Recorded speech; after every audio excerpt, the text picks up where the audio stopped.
1 second.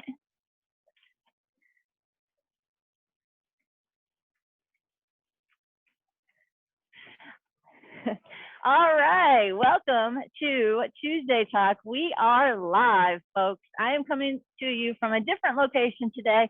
Decided to be a little more active with my Tuesday Talk. Jump on the treadmill over here at the YMCA and just kind of do it that way. So if I'm out of breath, it's not only because I'm just wearing a mask, but it's because I'm on the treadmill. So combining lunch with work with exercise, always a great thing. So today's topic for our Tuesday Talk, brought to you by Norton Sports Health for the KDF Mini and Marathon training, is the importance of rest day and also resting when injured or potentially dealing with an injury. So we are halfway, guys, we are halfway through the training program. So you might be feeling a little more tired. You might be feeling a little more worn down because we're starting to get in some really high mileage. So we're hoping to provide you with some information today on the rest and on injuries. If you're dealing with any injuries right now, please feel free to bring those. We have a super special guest doctor here today, so you can bring those to the table. A little bit of housekeeping. You guys are all muted, and that's fine. We want to keep you muted so we don't have any interruptions. And then you might notice the Q&A feature down there right at the bottom of your Zoom screen. That's where you want to put your questions. You can put your questions there at any time during the program, and we will get to them at the end. So as we're talking and bringing things up, or as you're thinking of questions, throw them out there. Don't be shy. Don't be afraid. We will address them one way or another eventually. And also, we are recording this, so if you have to jump off early or you're just catching us later in the day, it is recorded and posted in our Facebook group. So moving on, let's go ahead and kick off what we're going to be doing here today on the importance of rest and rest days with our first guest, or our only guest, is Dr. Jeff Stephenson. He is a non-operative orthopedic physician in sports medicine, a part of our Norton Sports Health program. He is a team physician for Bellarmine University, for Fern Creek High School, and also U of L men's basketball. He has served as a co-medical director for Ironman Louisville. And of course, he has served as a medical physician with the KDF Mini and Marathon for 8 years. We think it's 8 years. So thank you for joining us, Dr. Stephenson. Go ahead and unmute yourself, join in.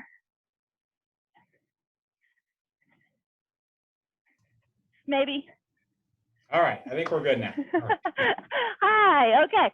Well, so we want to talk about the importance of rest days today. So sure. Resting when injured and just general rest throughout the week as we start adding a whole bunch more mileage to our program. So what are your thoughts on all of that? I think first and foremost, rest is an integral part of any type of training that you do, whether it's training for a mini marathon, anything that you're starting new as you're adjusting. We want to be consistent with our workouts, and that's important as well. But it's also important to give your body time to heal. When we talk about the majority of injuries that happen with training and consistent training, it's overuse injuries.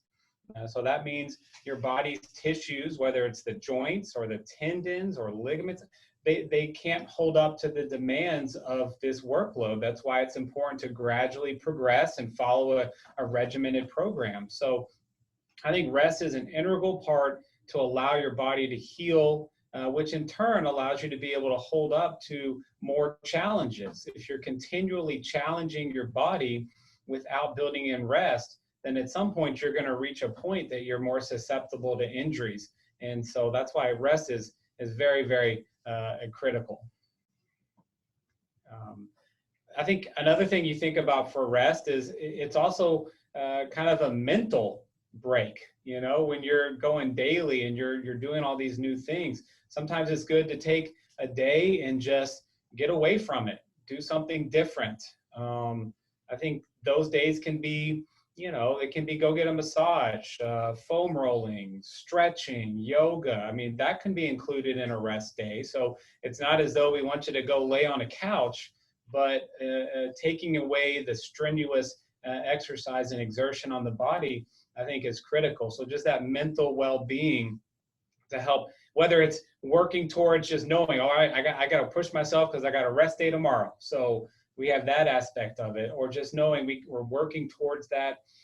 So we have just those breaks of the kind of the monotony, especially if you've been doing it now for several weeks to months. Yeah, and I'm really actually glad that you brought up a couple of different recovery day or rest day options. Walking, honestly, just sleeping, getting a little extra sleep. Yoga, stretching is a good one, which I'm going to plug in a little thing here in case you guys haven't seen. The Norton Sports Performance Center is doing free yoga for the community 3 times a week at Norton Sports Performance out there on Sycamore.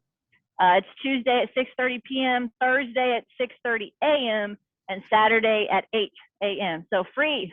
Don't even need to register. Just show up, get your yoga on. So if one of those is maybe your rest day, that'd be a great day to go do it. So any other good rest day techniques, doctor?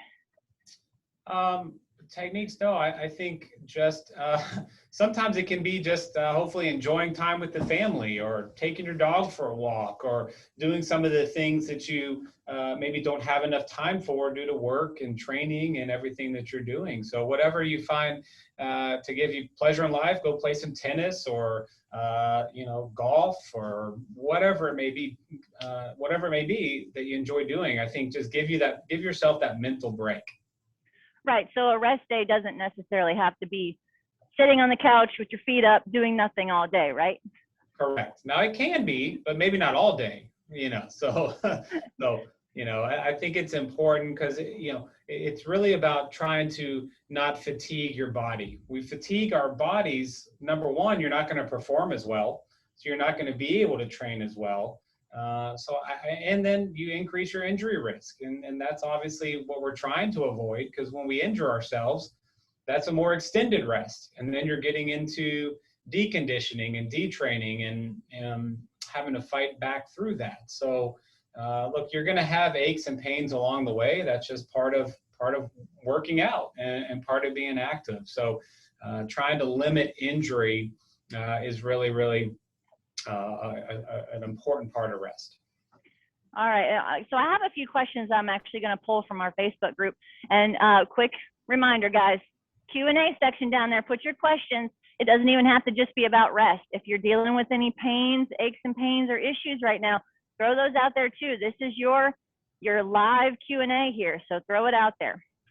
So Tammy Jones in the Facebook group, we kind of already covered this, but she did ask, is walking a few miles okay on rest days during the training? So she's running obviously on the training mileage days and then deciding to walk on a rest day. Sure. From my standpoint, I think it's great. I think a leisurely walk, especially as the weather's getting nicer, is really a really good thing. Sure. Well, and I know she has her dog Kong. We want to give a shout out to her dog Kong, and I'm sure he loves that walk with you on your rest day.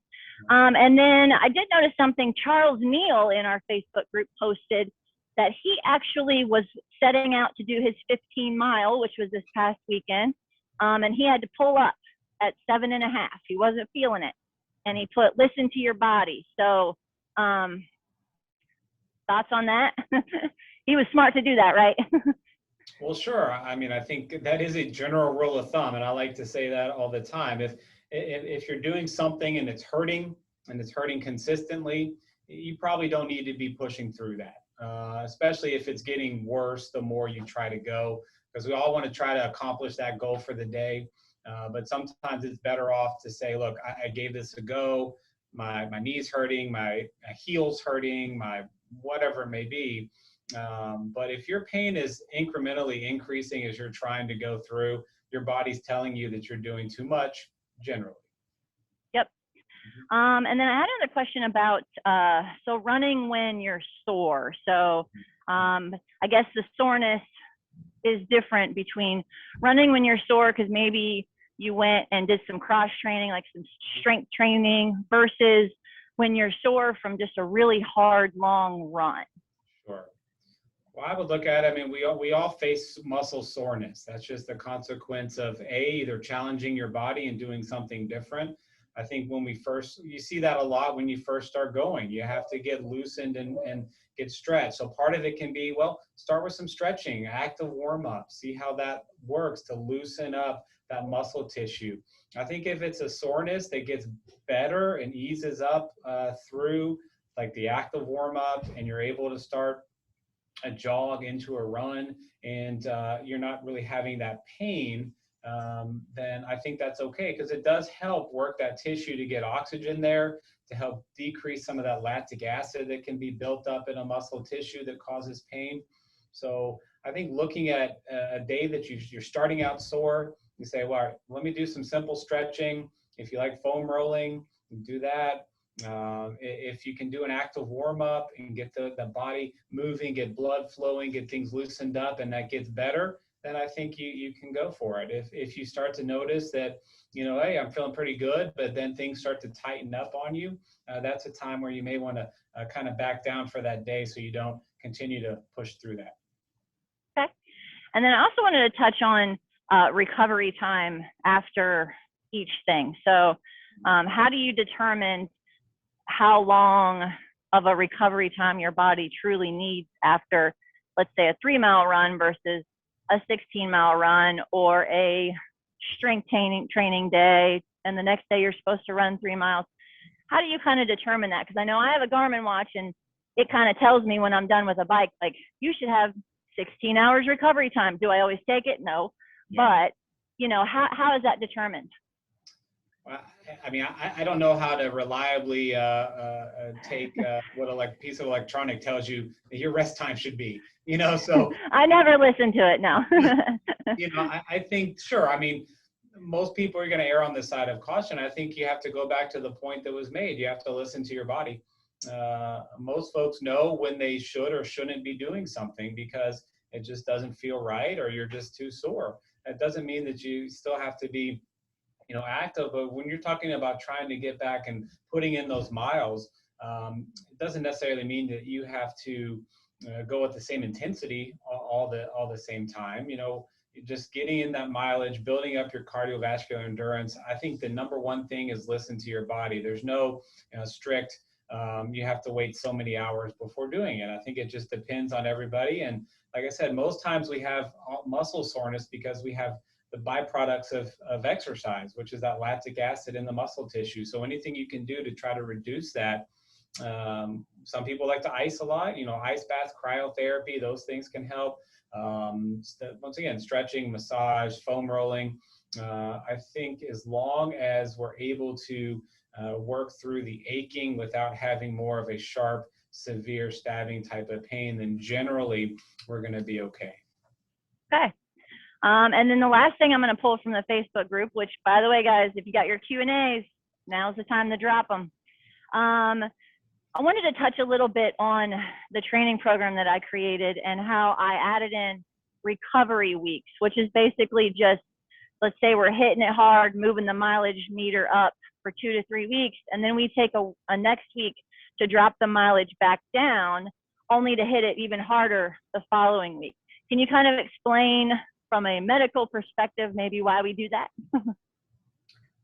Once again, I think it's about building in rest periods. I think if we push hard and we're really incrementally increasing mileage and demanding more of the body, then the natural response is that body's going to be sore, be fatigued, be tired.